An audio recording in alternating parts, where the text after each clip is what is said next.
name is Snehalata Kadam. I am a founder and chair of Women Empowering Women program at India Society of Worcester. Welcome to India News. Our guest today is Snehalata Kadam. She is founder and chair of Women Empowering Women at India Society of Worcester. She is an assistant professor of physics at Worcester Polytechnic Institute. And on April 26th, we are going to honor her as Outstanding Woman of 2024 at our annual Women of the Year Awards Gala. Snehalata, welcome to our studio. Thank you very much. So let us start with women empowerment. And here you have an organization, Women Empowering Women. So we are very impressed and we wish you all the best. My question to you is, how did you come up with this idea, and what Women Empowering Women does, and what is its mission and vision? Yeah, thank you once again. Women Empowering Women, we started in 2021. It was one of our ISW's 2025 initiatives.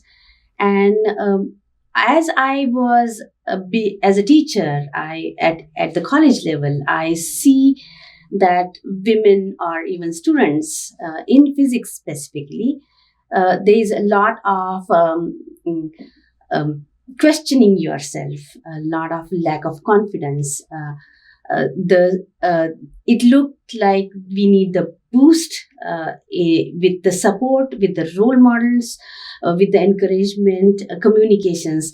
And so you were talking in terms of gender terms, right? Yes, for women. Yes, women. For women. Okay. Women in physics are very few. Okay. And one of my, actually it's a story, I was invited as a speaker to give a talk for 250 middle schooler girls. Mm-hmm. And when I was talking about my physics world, they were in the awe of knowing that physics is not always rocket science. Mm-hmm. Physics is everywhere. Physics is, when you're doing yoga, you're doing physics, you are learning physics, you're applying physics.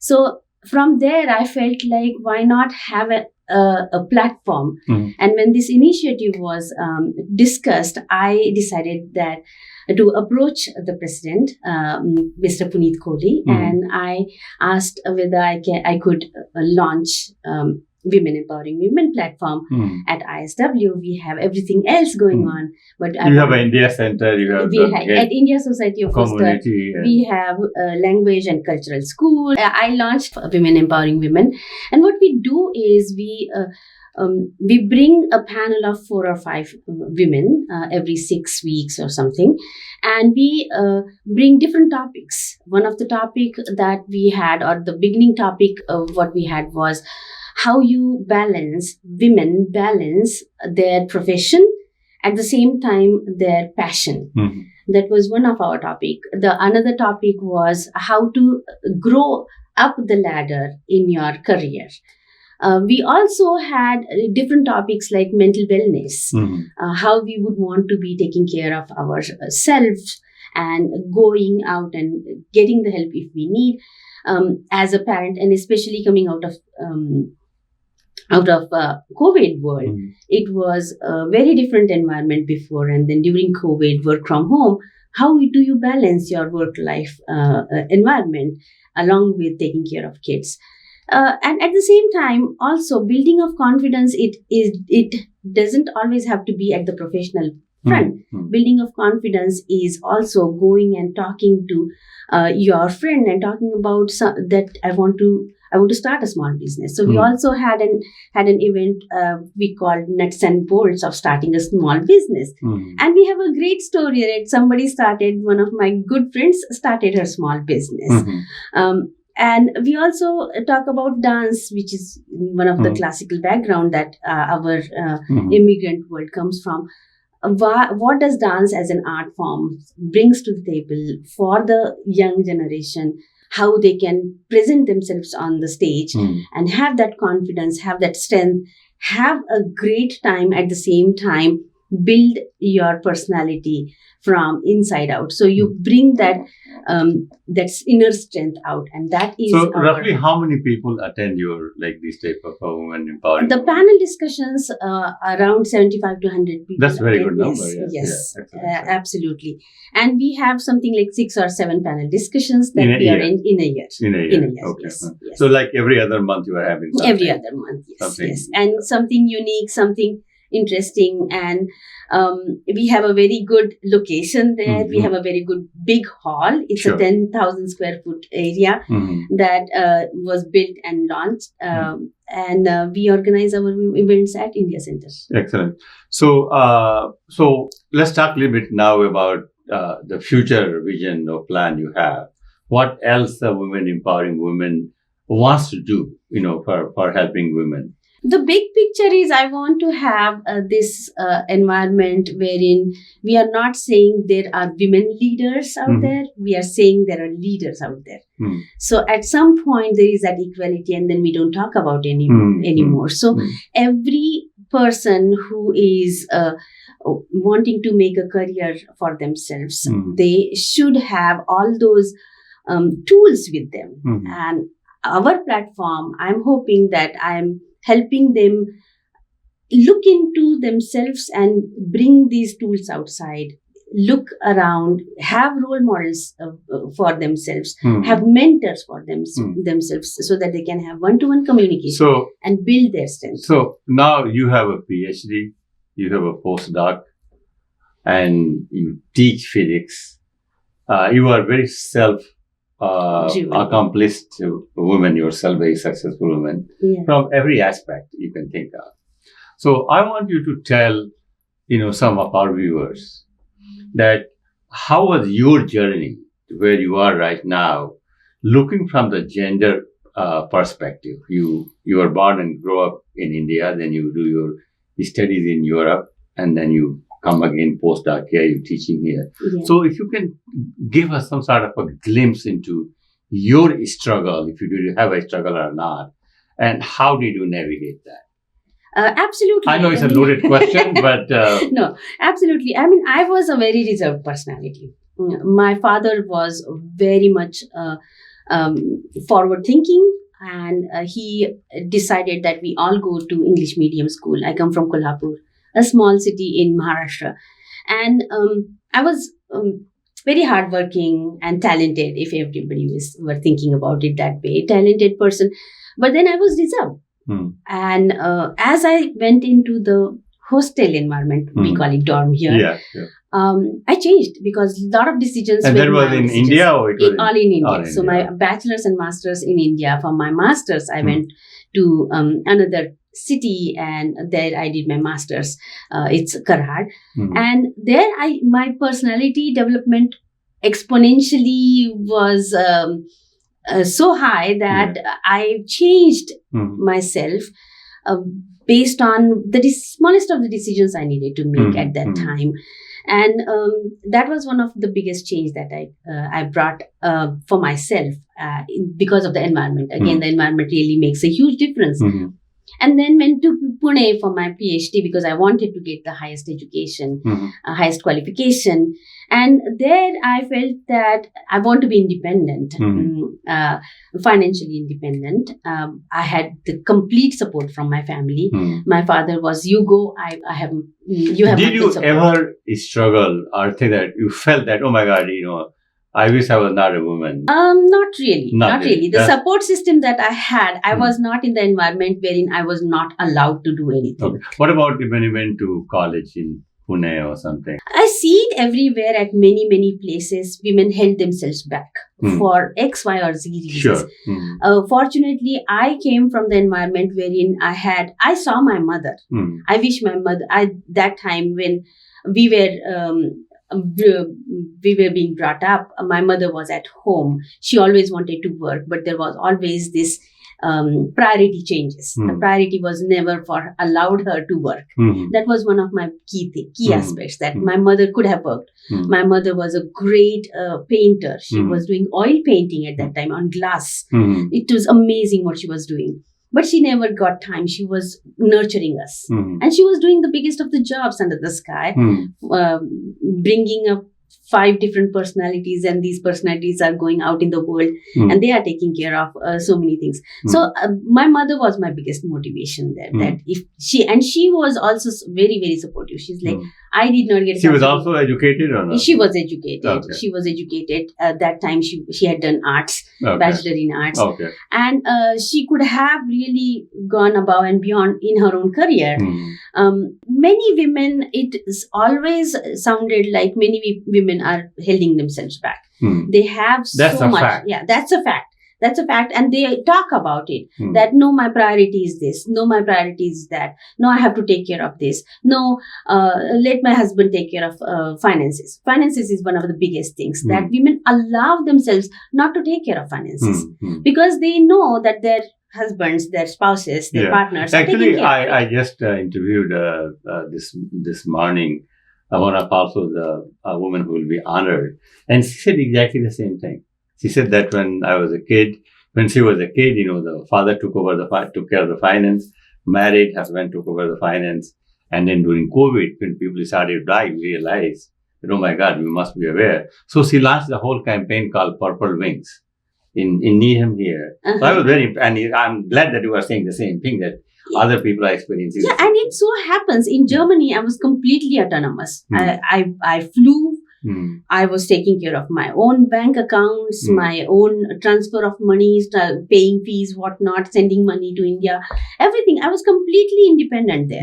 But at some point when you get married, it just automatically becomes that, okay, you take care of that, I'll take care of this. You take care of that, I'll take care of this. So I'm glad you brought the marriage part. So I wanted to talk about that as well. So how you got married and what your husband does and... Okay, so we actually met in Pune. We both wanted to do our PhDs in Pune, but we got an opportunity to go to Germany. So you met at the university? We just met, we crossed path. We just crossed path. We just had gotten introduced different labs, but we used no crushes, right? No, nothing whatsoever. I was very ambitious. As being brought up in Indian culture, education, first focus on education. So my focus was completely education. And then in Germany, for the first few years, I was completely on my own, working, trying to get settled. Also, I was very adaptive. The topics I studied in India were not the topics that I or that I learned and studied and did my project in Germany. So I adapted to the new topics moving forward. So complete focus. After a couple of years, actually, one of the computer science girls came for just 6 months, and she was kind of the mediator to come together, watch movies. And that time we were watching movies on the small CDs and things like that. So we started hanging out together. She came for 6 months and she left. And then we were still cooking and watching movies. And at some point, another friend said that this is not just watching movies and cooking dal chawals. It is something more than that. And that's how then we started asking ourselves, we really like to hang out with each other. And that's how it was so gradual that people had to tell us that, this is something. You didn't realize, then you get married, then you moved to USA. And then, then we came to United States, and then we got married. You got married We got married in United States. And in United States, you came to do your postdoc? Postdocs, yes. Okay. We both came to do our postdocs. 10 years ago, you moved to Boston. Yes, to Worcester. Yes, 12 years ago, we moved to Worcester. And then how do you find in India society of Worcester? It's an interesting story. Sitting in California, 5-year-old child, we wanted him to learn languages because we come from multilingual family. He's Tamil, I am a Marathi, and he's brought up in Delhi. So we wanted a language school. So, and I am a very strong Marathi influenced person.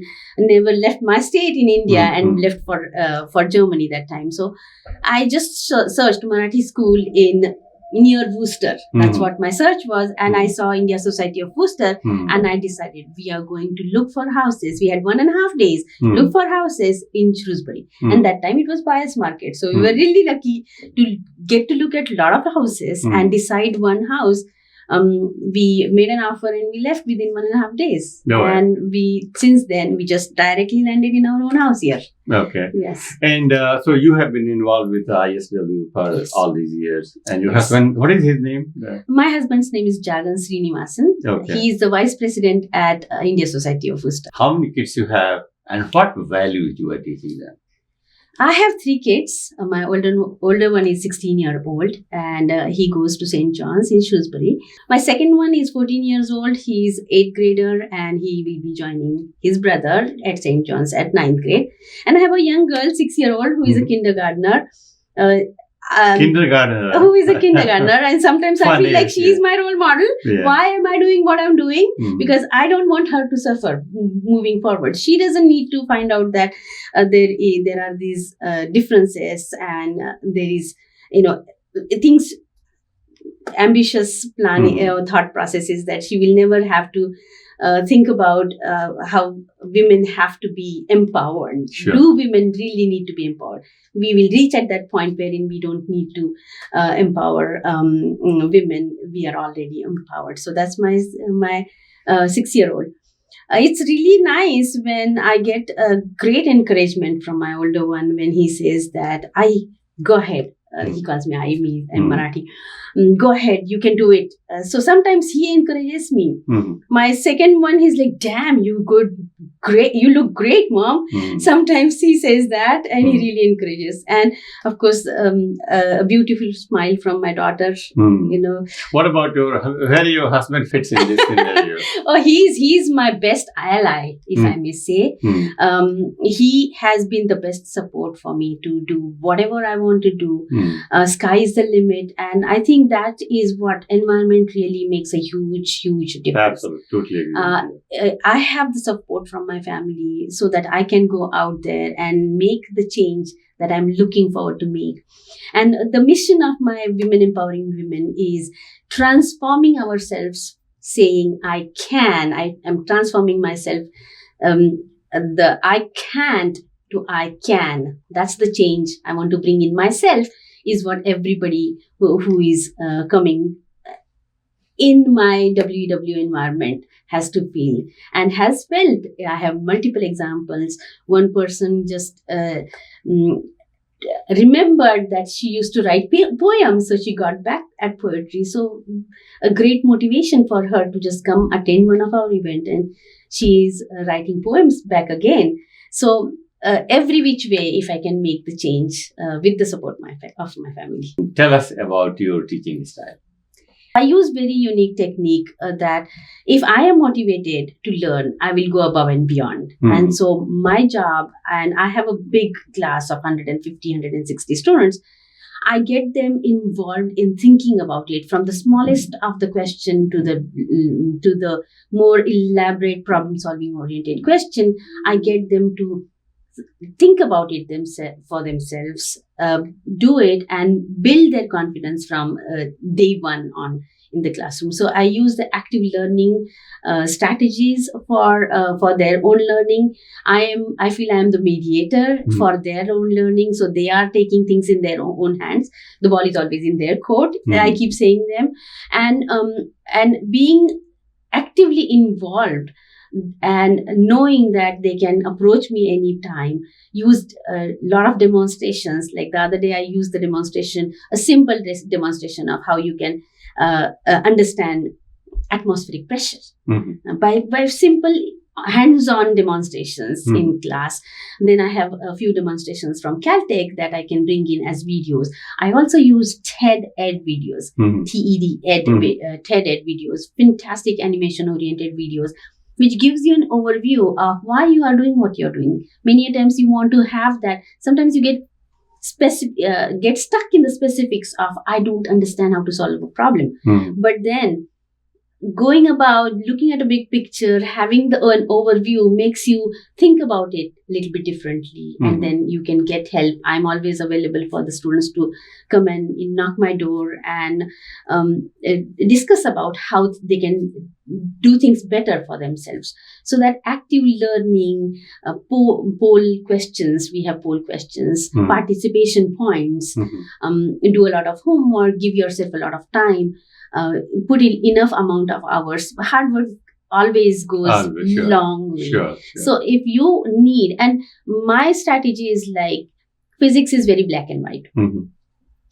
Your brain is completely unique. We are not computers. We are not looking the same. We cannot hit the same button and get the same result. We are all different. Every brain is different, unique, just like every face is different. Our processing is also different. So I may understand something physics in 1 hour. Somebody else may understand in 3 hours. It's fine.